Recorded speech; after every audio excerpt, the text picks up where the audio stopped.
আজ কন্যা দিবসের শুভেচ্ছা তাদেরও, যারা সন্তান জন্মের আগেই লিঙ্গ জেনে নিয়ে কন্যা ভ্রূণ দেখে তাকে হত্যা করার চেষ্টা করেন। আজ কন্যা দিবসের শুভেচ্ছা তাদেরও, যারা সন্তান জন্মের আগে ক্রমাগত ভগবানের কাছে প্রার্থনা করেন, ঠাকুর আমার যেন একটা ছেলে হয়।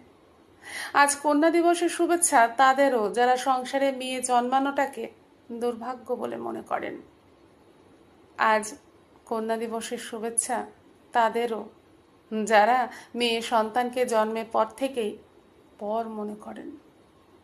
হ্যাঁ হ্যাঁ, আজ কন্যা দিবসের শুভেচ্ছা তাদেরও, যারা মনে করেন মেয়ে সন্তানকে বেশি পড়াশুনো শিখিয়ে বেকার, শুধুই অর্থের অপচয়।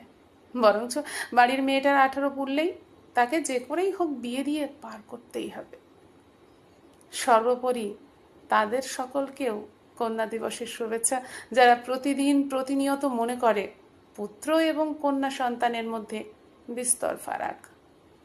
আচ্ছা, সত্যি কি পুত্র আর কন্যা সন্তানের মধ্যে দৈহিক গঠনগত ছাড়া আর কোনো পার্থক্য আছে?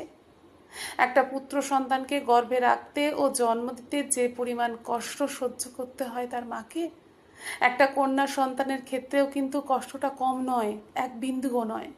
কোনো তফাৎ নিয়ে জন্মায় না একটা কন্যা এবং একটা পুত্র সন্তান। যে তফাৎটা আছে সেটা আছে আপনার মনে। ওই মনের তফাৎটা যেদিন আমরা সবাই কাটিয়ে উঠতে পারবো, সেদিনই সমাজে এক হয়ে উঠবে প্রতিটা পুত্র এবং কন্যা সন্তান। একটা মেয়েকে সঠিক শিক্ষা দিয়ে মানুষের মতো মানুষ করে তুললে সে যে কোনো পুরুষের থেকে আলাদা না, তার উদাহরণ এই সমাজে আমাদের আশেপাশেই রয়েছে একের পর এক। আজকাল বহু ছেলেই কিন্তু বিদেশে বা অন্য শহরে চাকরি করে, তাই তারাও তার বাবা মায়ের সাথে থাকতে পারে না একটা সময় পর। কাজেই শুধু মেয়ে হলেই যে বিয়ে করে বাড়ি ছেড়ে চলে যাবে এমনটা নয়। বহু ছেলেই আজকাল কর্মসূত্রে বাইরে থাকে, তেমনি বহু মেয়েই কিন্তু আজকের যুগে স্বাবলম্বী হয়ে বাবা মার পাশে থাকছে, তাদের অবলম্বন হয়ে।